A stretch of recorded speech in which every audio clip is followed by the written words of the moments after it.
तो स्वागत है आप सभी लोग का फिर से अद्वैत क्लास में। आप देख रहे हैं अद्वैत क्लास। हम आज आप लोग को क्लास 9 के साइंस का chapter 1 matter in our surrounding, जो कि केमिस्ट्री का टॉपिक है, मैटर इन आवर सराउंडिंग, हमारे आसपास के पदार्थ, हमारे आसपास के पदार्थ, इसके बारे में बताने जा रहे हैं। मैटर, मैटर से आप लोगों को कुछ याद आ रहा होगा। हाँ वही, हेलो भाई, चलना आज लड़ाई हो गया, एक मैटर हो गया, चलना बंदे लोग को बोल देना, बंदे लोग को बोल देना। वो मैटर और ये मैटर दोनों में जमीन आसमान का फर्क है। वो मैटर और ये मैटर में दोनों में जमीन आसमान का फर्क है। वो मैटर लड़ाई झगड़ा का था, ये मैटर केमिस्ट्री का है। वो मैटर से बात बिगड़ता है, इस मैटर से दुनिया बनता है। हाँ, इस मैटर से दुनिया बनता है। मैटर है क्या? मैटर माने पदार्थ, पदार्थ है क्या? ध्यान से देखिए ये पूरे वीडियो को, क्योंकि इस एक वीडियो में, इसी वीडियो में आप चाहे सीबीएसई बोर्ड के बच्चे हो या बिहार बोर्ड के बच्चे हो, दोनों के लिए कॉन्सेप्ट अच्छे से समझाया गया है। दोनों वर्ग के बच्चों को अच्छे से इस टॉपिक के बारे में समझाया गया और दोनों वर्ग का बच्चा लोग इस टॉपिक को अच्छे से समझ जाएगा। बस ध्यान ये रखना है कि वीडियो देखते समय एक कॉपी, एक नोटबुक अपने पास रखो। जैसे जैसे पढ़ाया जाए वैसे वैसे नोट्स लिखते जाओ, जैसे जैसे बताया जाए वैसे वैसे लाइव समझते जाओ, इधर उधर ध्यान देना मत। चलिए समझते हैं। पहले तो परिचय। Everything around us is made of matter, माने हमारे आसपास की सभी वस्तुएं पदार्थ से बनी हैं। हमारे आसपास की सभी वस्तुएं, आपके आसपास कौन कौन सी चीज? देखो, घर है, बंगला है, गाड़ी है, पंखा है, बॉल है, बोर्ड है, कैमरा है, मोबाइल है, टीवी है, जितना भी वस्तु, कोई भी इंसान है, कोई भी जानवर है, कोई भी पेड़ है, पौधा है, चट्टान है, रेत है, पहाड़ है, कुछ भी है, हवा है, जल है, ये सभी चीज किससे मिलके बना है? मैटर से। किससे मिलके बना है? मैटर से, यानी कि पदार्थ। ठीक है, अब समझते हैं मैटर है क्या। ठीक है, इतना समझ में आ गया कि जितना भी चीज है वो मैटर से मिलकर बना हुआ है। जितना भी चीज है वो किससे मिलकर बना हुआ है? मैटर से, पदार्थ से मिलके बना हुआ है। पर पर आखिर ये पदार्थ है क्या? आखिर ये मैटर है क्या? तो यहाँ पे डिफिनेशन है, anything that has mass and occupies space is called matter. माने जो भी रिक्त स्थान लेता है या जो भी रिक्त स्थान को भरता है और उसका एक द्रव्यमान होता है, उसी को पदार्थ कहते हैं, उसी को मैटर कहते हैं। कहने का मतलब कोई भी चीज हो जिसके पास एक अपना वजन हो, क्या हो? एक वजन हो, और जहां भी वो वस्तु रखा जाए वो उतना दूर जगह घेर ले, वही चीज को मैटर कहते हैं, वही चीज को पदार्थ कहते हैं। जैसे फॉर एग्जांपल ये मार्कर, इसका भी कुछ एक वजन है, द्रव्यमान है ना? इसका भी कुछ एक वजन है, द्रव्यमान है। इस मार्कर को यहाँ रख दिए तो इतना दूर स्पेस, लंबाई, चौड़ाई और इतना दूर ऊंचाई, एक स्पेस घेरा, एक स्पेस घेरा, एक रिक्त स्थान को भर लिया। पहले ये रिक्त स्थान था, मान लो कि ये क्या है? एक रिक्त स्थान है, इसको यहाँ पे रख दिए तो ये रिक्त स्थान को भरा भी, इतना इतना दूर रिक्त स्थान को भरा भी, और क्योंकि इसका एक वजन भी है, ये वजनदार भी है, तो ये क्या हो गया? मैटर हो गया। इसी चीज को क्या कहते हैं? मैटर कहते हैं। ध्यान से समझना, हमारे आसपास का सभी चीज मैटर यानी पदार्थ से बना हुआ है। हमारे आसपास क्या चीज है? सारा पूरा ब्रह्मांड, जो भी सजीव निर्जीव ले लो, जो भी living thing non living thing ले लो, हवा ले लो, पानी ले लो, सब चीज मैटर यानी कि पदार्थ से बना हुआ है। अब पदार्थ यानी मैटर होता क्या है? तो जो भी चीज के पास एक मास है और जो भी स्पेस को ऑक्यूपाई करता है, एक जिसके पास एक द्रव्यमान हो और जो भी एक रिक्त स्थान को भरता है, वही क्या है? मैटर। वही क्या है? मैटर है। यहाँ तक सबको समझ में आ गया होगा, तो नोट्स लिख लेना वीडियो को पॉज करके। पिछले वाला अगर नोट्स लिख लिए होंगे तो अभी हम लोग समझे थे कि मैटर क्या होता है ना? मैटर से सारा चीज बना हुआ है। ठीक है, अब समझेंगे क्लासिफिकेशन ऑफ मैटर, माने पदार्थों का वर्गीकृत, माने पदार्थ को, मैटर को कैसे क्लासिफाइड किया। तो अगर एनसीईआरटी का बुक पढ़ोगे तो वहां पे सबसे पहले ही लिखा रहेगा कि इन अर्ली टाइम्स, माने पुराने समय में, पहले के समय में, जो भारतीय दार्शनिक हुआ करते थे, जो इंडियन फिलोसफर हुआ करते थे, या फिर जो ग्रीक फिलोसफर हुआ करते थे, माने यूनानी दार्शनिक जो हुआ करते थे, वो मैटर को, वो पदार्थ को 5 तत्व में बांटते थे। उनका कहना ये था कि जो मैटर, जितने भी पदार्थ, जितने भी चीज बने हुए हैं, वो 5 चीज को मिलाकर, 5 तत्वों को मिलाकर ही बने हुए हैं। मान जितने भी मैटर हैं वो 5 बेसिक एलिमेंट से मिलकर बने हुए हैं। कौन कौन? बचपन से हम लोग सुनते आए होंगे। क्या क्या, क्या हम लोग किस चीज से बने हुए हैं? हम लोग बने हुए हैं धरती से, जल से, वायु से, आग से, अग्नि से और आकाश से, है ना। अर्थ, वाटर, एयर, फायर, स्काई, ये बचपन से हम लोग सुनते आ रहे होंगे, ये बचपन से सुनते आ रहे होंगे। ध्यान देना, पहले के जो भी फिलोसफर थे, भारतीय और यूनानी, माने इंडियन और ग्रीक फिलोसफर, उनका कहना ये था कि जो भी पदार्थ है वो 5 तत्व से मिलके बना हुआ है। कौन कौन? अर्थ, वाटर, एयर, फायर, स्काई, धरती, जल, वायु, अग्नि, आकाश। तो ये पहले के जो दो दार्शनिक, पहले के जो दार्शनिक का मतलब क्या था? जो तर्क वितर्क करते थे, जो ज्यादा पढ़े लिखे लोग रहते थे, जो तर्क वितर्क में आगे रहते थे, उनका कहना ये था कि 5 चीज से मिलकर एक पदार्थ बना हुआ है। ठीक है। पर जो भी मॉडर्न आधुनिक साइंटिस्ट है, जो भी मॉडर्न साइंटिस्ट है, वो मैटर को 2 तरीकों में बांटते हैं। 2 तरीकों में मैटर को बांटते हैं। पहला, उनके फिजिकल प्रॉपर्टी के आधार पे। दूसरा, उनके केमिकल प्रॉपर्टी के आधार पे। फिजिकल प्रॉपर्टी माने भौतिक गुणधर्म, केमिकल प्रॉपर्टी माने रासायनिक प्रकृति। देखो, फिजिकल प्रॉपर्टी, फिजिकल चेंज और केमिकल चेंज पढ़ोगे। फिजिकल चेंज माने ये कागज है ना, ये कागज है, इसको मोड़ दिए तो चेंज तो हुआ, लेकिन फिर से वापस हो सकता है ना। तो इसी को कहते हैं फिजिकल चेंज, है कि नहीं। केमिकल चेंज माने अब इसी को अगर जला के राख कर दिया जाए तो पेपर से राख बन गया, क्या राख से पेपर बन जाएगा? नहीं बनेगा। इसी को कहते थे रासायनिक जो परिवर्तन होता था। तो फिजिकल कहने का मतलब सीधे सीधे समझो जो बाहरी से दिख रहा है ना, जो बाहरी। केमिकल, रासायनिक प्रकृति करने का मतलब जो अंदर का चीज, जो अंदर का चीज। तो 2 चीजों के आधार पे आज के आधुनिक साइंटिस्ट मैटर को, पदार्थ को बांटे। पहला फिजिकल प्रॉपर्टी, दूसरा केमिकल प्रॉपर्टी, भौतिक गुणधर्म और रासायनिक प्रकृति। इस चैप्टर में हम लोग को केवल फिजिकल प्रॉपर्टी के बारे में पढ़ना है। ठीक है, केमिकल प्रॉपर्टी भी नहीं पढ़ना। इस चैप्टर में हमको किसके बारे में पढ़ना है? फिजिकल प्रॉपर्टी के बारे में, भौतिक गुणधर्म के बारे में। फिर से एक बार रिकैप करना, पहले के जितने भी फिलोसफर भारतीय और यूनानी हुआ करते थे, उनका कहना ये था कि जितने भी पदार्थ है वो 5 तत्व से मिलके बने हुए, 5 बेसिक एलिमेंट से मिलके बने हुए। कौन कौन? अर्थ, वाटर, एयर, फायर, स्काई, धरती, पृथ्वी, जल, वायु, अग्नि, आकाश। ठीक है। पर आज के जो साइंटिस्ट हैं, आज के जो आधुनिक वैज्ञानिक हैं, उनका कहना ये है कि मैटर को 2 स्टेज में, 2 चीज के आधार पे बांटा जाए। कौन कौन सा? फिजिकल प्रॉपर्टी, भौतिक गुणधर्म, और दूसरा केमिकल प्रॉपर्टी माने रासायनिक प्रकृति के आधार पे। ठीक है, इतना समझ में आ चुका होगा। इसको एक बार नोट्स में लिख लो, वीडियो को पॉज करके। अब हम लोग जानेंगे फिजिकल प्रॉपर्टी ऑफ मैटर। क्या जानेंगे हम लोग? Physical property of matter. Physical property of matter, पदार्थ के भौतिक स्वरूप। आखिर मैटर दिखने में होता कैसा? मैटर बना किस चीज से? जिस चीज से बना है वो दिखने में कैसा? पहला है, matter is made up of smallest particle known as atom. पदार्थ छोटे कणों से मिलकर बनते हैं, जिन्हें परमाणु कहते हैं। क्या कहते हैं? परमाणु। पदार्थ किस चीज से बना हुआ है? एकदम छोटा छोटा कण। किससे? एकदम छोटा छोटा कण से, जिसको एटम कहते हैं। कुछ ऐसा पदार्थ बना हुआ है। ये एक एटम है। जब बहुत सारा एटम आपस में मिलेगा तो एक मॉलिक्यूल बन जाएगा, और जब बहुत सारा मॉलिक्यूल आपस में मिलेगा तब एक मैटर बन जाएगा। कुछ इस तरीके से, पहला एटम, फिर एटम से मॉलिक्यूल,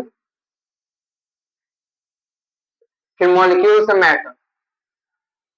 एटम माने परमाणु, परमाणु से अणु, अणु से फिर मैटर, पदार्थ। इस तरीके से कुछ मैटर का रचना होता है। एक छोटा सा एग्जांपल जैसे ले लेते हैं, एक हाइड्रोजन एक एटम है, ऑक्सीजन एक एटम है। ठीक है, हाइड्रोजन एक एटम है ना, परमाणु है। ऑक्सीजन भी एक परमाणु है। ठीक है। जब 2 हाइड्रोजन और एक ऑक्सीजन मिलता है तो एक क्या बन जाता है? H2O molecule. H2 एक अणु बन जाता है। अब ऐसा ही ऐसा H2 बहुत सारा मिल जाएगा तो क्या बन जाएगा, एक कंपाउंड वाटर बन जाएगा। क्या बन जाएगा, वाटर बन जाएगा। सिंपल है, इसी तरीके का चीज है कुछ। मैटर जो होता है वो बहुत छोटा छोटा पार्टिकल से मिलकर, छोटा छोटा कण से मिलकर बना हुआ रहता है, जिसको कहते हैं एटम, जिसको कहते हैं हम लोग परमाणु। अब सवाल ये आता है कि ये कण जो है वो कैसा होता है दिखने में। तो दो चीज था, पहले के लोग ऐसा मानते थे कि जो कण है वो लकड़ी का ब्लॉक, वुडन ब्लॉक, लकड़ी का ब्लॉक जैसा, लकड़ी का ब्लॉक करने का मतलब कुछ इस तरीके का शेप में बना हुआ हर एक कण। पर ये गलत है, ऐसा नहीं है, ऐसा बिल्कुल भी नहीं है।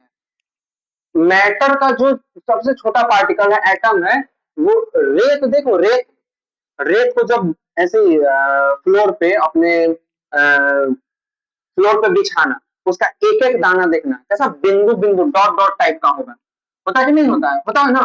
तो इसी डॉट डॉट टाइप रेत के जैसा हर एक पार्टिकल, हर एक कण रहता है मैटर का, हर एक पार्टिकल एकदम रेत की जैसा ही रहता है। तो पहला तो भौतिक स्वरूप ये हो गया, फिजिकल प्रॉपर्टी ये हो गया कि जो मैटर है वो सबसे छोटा पार्टिकल जिसको एटम कहते हैं उससे मिलकर बना हुआ है। समझ में आ रहा है, समझ में आ रहा है। मैंने पदार्थ छोटे कणों से मिलकर बनते हैं जिन्हें परमाणु कहते हैं, ठीक है। दूसरा प्रॉपर्टी ये है कि जो पार्टिकल है मैटर का वो बहुत छोटा है, जो पदार्थ के कण होते हैं वो बहुत छोटे हैं। कितने छोटे, इतने छोटे कि हमारे आंख इन्हें नहीं देख सकते, है ना, हमारा नेकेड आई इसको देख नहीं सकता। इसको देखने के लिए भी माइक्रोस्कोप कैसा चाहिए, इलेक्ट्रॉन माइक्रोस्कोप, जो बहुत पावरफुल माइक्रोस्कोप होता है। वैसा माइक्रोस्कोप से एक एटम को हम लोग देख सकते हैं। एटम कितना छोटा है इसका अंदाजा ऐसे लगा लीजिए कि हमारा कल्पना कर ही नहीं सकते हम आप कि कितना छोटा हो सकता है। कल्पना तो उस चीज का न किया जाता है जिसको हम लोग कभी ना कभी देखे होंगे। अब छोटा कहने का मतलब कितना छोटा, तुम समझ लो, इतना छोटा, इतना छोटा, इतना छोटा, इससे भी छोटा, एकदम छोटा जो दिखाई भी ना दे, बैक्टीरिया जैसा, वायरस जैसा, नहीं उससे भी छोटा, वहां तक हमारा बुद्धि जा ही नहीं सकता है। इतना छोटा एक एटम, एक परमाणु होता है, और इतने छोटे छोटे परमाणु से ही मिलकर सब चीज बना हुआ है। इतने छोटे छोटे ही परमाणु से मिलकर सब चीज मिलके बना हुआ है। यही हमारा फिजिकल प्रॉपर्टी ऑफ मैटर। एक और फिर से रिकैप कर लेते हैं। पदार्थ के भौतिक स्वरूप, जो पदार्थ होते हैं, जो मैटर होते हैं, वो बहुत छोटे छोटे पार्टिकल, बहुत छोटे छोटे कण से मिलकर बने हुए रहते हैं, जिनको परमाणु कहते हैं, जिनको एटम कहते हैं। और जो परमाणु है, जो एटम है, वो इतना छोटा होता है, इतना छोटा होता है कि जिसको हम आंख से देख नहीं पाते और अंदाजा भी नहीं लगा सकते वो कितना छोटा हो सकता है। हमारे कल्पना से एकदम परे है, बियॉन्ड आवर इमेजिनेशन है, बियॉन्ड आवर इमेजिनेशन है। हमारा सोच वहां तक जा ही नहीं सकता है, उतना छोटा है। तो ये रहा हमारा फिजिकल प्रॉपर्टी। समझ में आ गया हो सबको, फिर से नोट्स लिख लो वीडियो को पॉज करके। तो अब देखेंगे हम लोग characteristics of particles of matter. अभी हम लोग क्या पढ़ रहे थे, फिजिकल प्रॉपर्टी ऑफ मैटर, माने जो मैटर था, जो पदार्थ था, उसके भौतिक स्वरूप को, है ना, उसके भौतिक स्वरूप को। अभी पढ़ेंगे जो पदार्थ का जो पार्टिकल है उसका क्या विशेषता है, उसमें क्या खासियत है। जो पार्टिकल है, जो पदार्थ का पार्टिकल है, उसका क्या विशेषता है, उसका क्या खासियत है, उसका क्या काम धाम है, इसके बारे में जानेंगे। पहला, there is a space between the particle of matter, माने पदार्थ के कणों के बीच में एक रिक्त स्थान होता है। समझना, जैसे ये कोई भी पदार्थ मान के चलो, कोई भी मैटर है, मैटर का ये पार्टिकल, तो ये पार्टिकल एकदम जुड़ा हुआ नहीं है, इसके बीच में स्पेस खाली रहता ही रहता है। समझ रहे हो ना, जो भी पार्टिकल है मैटर का उसके बीच में स्पेस खाली ही रहता है। इसको जैसे ऐसे प्रूफ करते हैं, मान के चलो कि एक हम ले लिए पानी, है ना, पानी में भी पार्टिकल है, पानी, पानी में भी पार्टिकल है, पानी में भी कण है, ये पानी में मैटर है कि नहीं।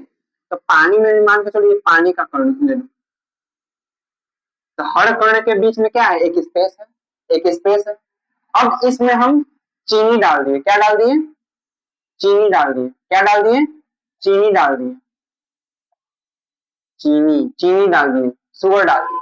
जब पानी में चीनी घोलते हो, जब पानी में चीनी घोलते हो, अब पानी का लेवल इतना है, मान के चलो पानी का लेवल इतना है, जब चीनी डाल के घोलोगे तो देखना, नोटिस करना, पानी का अमाउंट थोड़ा बढ़ा हुआ मिलेगा, पानी का अमाउंट थोड़ा बढ़ा हुआ मिलेगा। होता क्या है, पानी में चीनी मिला तो पानी का अमाउंट बढ़ गया। कैसे बढ़ गया?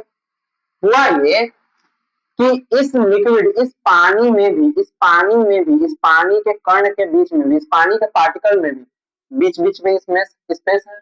जब इसमें चीनी डालेंगे तो चीनी को जब घोल रहे हैं तो चीनी का पार्टिकल इस दोनों पार्टिकल, इनके पार्टिकल के बीच में घुस जाएगा। क्या कर जाएगा? घुस जाएगा। तब हमको पता चलेगा, दिखाई देगा कि अरे चीनी तो गायब हो गया। पर चीनी गायब नहीं होता है, चीनी बस पानी के पार्टिकल के बीच में घुस जाता है। अब जब चीनी घुस गया तो ऑटोमेटिक इसका पानी का लेवल बढ़ जाएगा। तो यहाँ से हम लोग को प्रूफ होता है कि हर एक पार्टिकल के बीच में, मैटर के, पदार्थ के हर एक पार्टिकल के बीच में छोटा सा छोटा स्पेस होता ही होता है ना। उस स्पेस में चीनी डालने पे ही फिर ये होता है, चीनी डिसॉल्व हो गया, चीनी दिखाई नहीं पड़ता है, चीनी घुलने पे गायब नहीं होता है, चीनी का पार्टिकल पानी के पार्टिकल के बीच में मिल जाता है। दूसरा, the particle of matter are always in a motion. पदार्थ का जो भी पार्टिकल है, पदार्थ का जो भी कण है, वो हमेशा गतिशील होता है, माने उसमें मोशन रहता है, उसमें मोशन रहता है। माने एक जगह शांत, जैसे पार्टिकल है तो पार्टिकल एक जगह शांत नहीं है, हिलते रहेगा। जैसे यहाँ पे पार्टिकल है जो भी, वो एक जगह शांत नहीं होगा, ये पार्टिकल हिलते रहेगा, ये पार्टिकल हिलते रहेगा। जैसा अगर सॉलिड है, कोई ठोस वस्तु है, ठीक है, सॉलिड है, कोई ठोस वस्तु है, तो सॉलिड में, ये जो सॉलिड में क्या होगा, जो पार्टिकल वो वाइब्रेट होगा, कंपन में रहेगा। क्या होगा? कंपन होते रहेगा। अगर लिक्विड रहेगा, अगर द्रव रहेगा तो बहते रहेगा। एटम का पार्टिकल, पार्टिकल ऐसे बहते रहेगा, मैटर का पार्टिकल ऐसे बहते रहेगा। अगर गैस होगा तो पार्टिकल कभी यहाँ रहेगा, कभी यहाँ रहेगा, कभी यहाँ रहेगा, कभी यहाँ रहेगा। कहने का मतलब यही है कि जो भी मैटर का पार्टिकल होता है, जो भी पदार्थ का कण होता है, वो गति में रहता है, वो गतिशील रहता है, वो स्थिर शांत बैठा हुआ नहीं है। फॉर एग्जाम्पल, तुम अगर सेंट मारोगे, डीओ लगा रहे हो, सेंट लगा रहे हो, बॉडी पे तुम देखो, यहाँ पे लगा रहे हो, यहाँ पे लगा रहे हो, ठीक है, पूरा रूम स्मेल करने लग जाता है। होता है कि नहीं होता है? पूरा रूम स्मेल करने लग जाता है। क्यों? आखिर क्या रीजन है? रीजन यही है कि जो भी हम परफ्यूम लगा रहे हैं उसमें भी पार्टिकल है ना। जब परफ्यूम लगाए तो वो पार्टिकल क्या है? गैस में मिला हुआ है, क्योंकि परफ्यूम गैस में रहता है, गैस में उसका पार्टिकल मिल जाता है, क्योंकि पार्टिकल क्या है? मोशन में है। पार्टिकल क्या है? गतिशील है। तो पार्टिकल एक जगह तो ठहरेगा नहीं, वो गैस में मिल जाता है, गैस में मिलकर पूरे हमारे चारों ओर रूम में फैल जाता है। वहां से स्मेल हमको दिखाई पड़ता है, स्मेल में आता है। पहला हम लोग क्या समझे कि जो भी पार्टिकल है मैटर का, उसके बीच में एक छोटा सा रिक्त स्थान होता है, छोटा सा स्पेस होता है। दूसरा, जो भी पार्टिकल है मैटर का, वो गतिशील होता है, वो मोशन में रहता है। तीसरा, कि जो भी मैटर का पार्टिकल है वो एक दूसरे को खींचेगा आपस में, गतिशील भी रहता है, एक दूसरे को खींचेगा, एक दूसरे से अलग नहीं होना चाहता है, एक दूसरे को अपने आपस में क्या करता है? खींचता है। एक दूसरे का आपस में क्या करता है? खींचता है। सॉलिड में ये जो अट्रैक्शन है, सॉलिड में जो ये अट्रैक्शन है, सॉलिड में जो खिंचाव है, सॉलिड में जो, ठोस में जो खिंचाव बहुत ज्यादा होता है, लिक्विड में कम होता है, और गैस में बहुत कम होता है। अब जैसे यहाँ पे देखो, एयर है, गैस है कि नहीं, यहाँ पे गैस है, गैस में भी पार्टिकल है, पार्टिकल आपस में खींच रहा है, पर क्योंकि बहुत कम खिंचाव है, बहुत कम खिंचाव वाला बल है, इसलिए हाथ ऊपर नीचे मार रहे हैं, आराम से हो जा रहा है। लिक्विड में पानी अगर डालू तो थोड़ा सा भारी लगता है हवा से, है ना, थोड़ा हवा से भारी लगता है, हाथ नीचे डालना, हाथ ऊपर उठाना। सॉलिड है तो सॉलिड में आर पार होगा ही नहीं, क्योंकि इसका जो फोर्स ऑफ अट्रैक्शन है इसके पार्टिकल का बहुत मजबूत है, एकदम कस के पकड़े हुए हैं, लिक्विड में छोड़े हुए हैं, एकदम गैस में एकदम फ्रीली मूव हो रहा है। तो ये हमारा कुछ कैरेक्टरिस्टिक था, किसका? पदार्थ के कण का, है ना, पदार्थ के कण का कुछ अभिलाक्षणिक गुण था। ठीक है, इतना समझ में आया होगा? समझ में आया सभी को? तो इसका एक बार नोट्स लिख लो। अच्छे से। तो यहाँ भी हम लोग कुछ पार्टिकल के कैरेक्टरिस्टिक को समझे थे, अब समझेंगे डिफ्यूजन। डिफ्यूजन माने विसरण। विसरण होता क्या है? The intermixing of particles of two different matter is called diffusion. जब दो अलग अलग पदार्थ हैं, उनके पार्टिकल, उनके कण आपस में मिलते हैं, इसी प्रोसेस को क्या कहते हैं? डिफ्यूजन कहते हैं। इसी प्रोसेस को क्या कहते हैं? विसरण कहते हैं। ठीक है, इसी प्रोसेस को विसरण कहते हैं, इसी प्रोसेस को डिफ्यूजन कहते हैं। ध्यान समझना। अभी हम लोग कैरेक्टरिस्टिक ऑफ पार्टिकल में हम लोग क्या जाने थे कि जितने भी मैटर के पार्टिकल होते हैं, जो भी पदार्थ के कण होते हैं, वो हमेशा गतिशील रहते हैं, मोशन में रहता है ना। जब मोशन में रहता है, इसका मतलब उसमें कैसा एनर्जी होगा? काइनेटिक एनर्जी होगा। काइनेटिक एनर्जी माने गतिज ऊर्जा, है ना। गतिज ऊर्जा क्या ऊर्जा होता था, याद है? गतिज ऊर्जा माने क्या ऊर्जा होता था? माने कोई बॉडी, कोई ऑब्जेक्ट जब गति में आए, तब उससे कोई ऊर्जा का प्रवाह हो, उसी को गतिज ऊर्जा कहते हैं ना, उसी को काइनेटिक एनर्जी कहते हैं। एग्जांपल में समझ लो पंखा। पंखा बंद रहता है, हवा देता है? नहीं। पंखा जब घूमता है गोल, माने पंखा जब मोशन में आता है, गति में आता है, तब वो हवा देता है। तब वो क्या देता है? हवा देता है। तब वो एनर्जी रिलीज करता है ना, इसी को हम लोग कहते हैं काइनेटिक एनर्जी। डिफ्यूजन का मतलब अभी फिर से समझना कि जब दो अलग अलग मैटर, जो अलग अलग पदार्थ का कण आपस में मिलेगा, उसी को डिफ्यूजन, विसरण कहते हैं। क्योंकि मैटर का जो पार्टिकल होता है, पदार्थ का कण होता है, वो हमेशा गति में रहता है, इसके कारण उसमें गतिज ऊर्जा रहता है। अब समझना यहाँ पे, जब तापमान, टेम्परेचर बढ़ता है, तब डिफ्यूजन जल्दी होता है। कैसे? जब तापमान बढ़ेगा, तब गर्मी भी बढ़ेगा। ये बात समझ में आ रहा है? जब तापमान बढ़ेगा, तब गर्मी भी बढ़ेगा। और जब गर्मी बढ़ता है, तब गतिज ऊर्जा या काइनेटिक एनर्जी भी बढ़ता है। और जब काइनेटिक एनर्जी बढ़ेगा, तो डिफ्यूजन भी फास्ट होगा। एग्जाम्पल के लिए, यहाँ पे एग्जाम्पल के लिए एक बार समझना, एग्जाम्पल पे ही समझ हो गया, ऐसा नहीं समझ, ऐसा हमें क्या समझा, फिर से समझना। जब तापमान या टेम्परेचर बढ़ेगा, तो इसका मतलब क्या होता है? गर्मी बढ़ता है। तापमान कम माने गर्मी कम हो रहा है, ठंडा हो रहा है। तो जब तापमान बढ़ेगा, तो क्या होगा? गर्मी भी बढ़ेगा, हीट भी बढ़ेगा। जब हीट बढ़ेगा, तो काइनेटिक एनर्जी भी बढ़ेगा। जब काइनेटिक एनर्जी भी बढ़ेगा, तो डिफ्यूजन भी बहुत जल्दी होगा। जैसे एग्जाम्पल में समझना, गरम गरम खाना का स्मेल बहुत दूर तक जाता है, पर ठंडे खाना का स्मेल दूर तक जाता है? नहीं जाता है। जब गर्म हवा में, गर्म खाना में होता क्या है, खाना जब गर्म रहता है, तो जब भाप उसका उड़ेगा, तो भाप में भी पार्टिकल है। क्योंकि भाप गर्म है, तो पार्टिकल क्या हो रहा है? काइनेटिक एनर्जी उसमें ज्यादा है, तो फास्ट मूव कर रहा है। फास्ट मूव कर रहा है, तो इधर उधर बहुत जल्दी जा रहा है। वो खाने का पार्टिकल क्या हो रहा है? वायु के पार्टिकल में जल्दी मिल रहा है। हो रहा है कि नहीं हो रहा है? यहाँ पे एग्जाम्पल में समझ में आया होगा अभी कि गर्म हवा, गर्म खाना का जो स्मेल है, वो जल्दी क्यों दूर तक फैलता है और ज्यादा स्मेल क्यों करता है? ठंडा खाना का स्मेल उतना नहीं रहता है। उसका मेन कारण यही है कि गर्म चीज में काइनेटिक एनर्जी ज्यादा हो जाता है। और जब काइनेटिक एनर्जी ज्यादा होगा, तो डिफ्यूजन ज्यादा होगा। खाने में क्या होता है? खाना जब गर्म रहता है, तो जब उसका भाप ऊपर उठेगा, तो भाप बहुत गर्म रहता है, तो उसमें जो जितने भी पार्टिकल होते हैं, उसमें काइनेटिक एनर्जी, गतिज ऊर्जा एकदम बढ़ जाता है।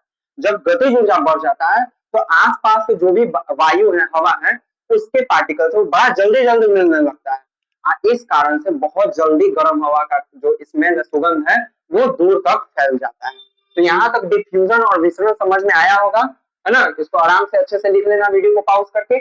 आगे नेक्स्ट वीडियो में, नेक्स्ट पार्ट में स्टेट ऑफ मैटर यानी कि पदार्थों के अवस्था के बारे में बताया जाएगा, और वाष्पीकरण, पदार्थ का जो भी अवस्था है, वो चेंज होता है कि नहीं होता है, चेंज होने में क्या क्या फैक्टर लगता है, इसके बारे में पढ़ाया जाएगा। तब तक अगर वीडियो ये अच्छा लगा होगा, तो चैनल को सब्सक्राइब करिएगा, वीडियो को लाइक करिएगा, शेयर जरूर करिएगा, डाउट्स को कमेंट्स में जरूर पूछिएगा। अद्वैत क्लास देखने के लिए आप सभी का धन्यवाद। हम Anurag, Radhe Radhe, bye, see you.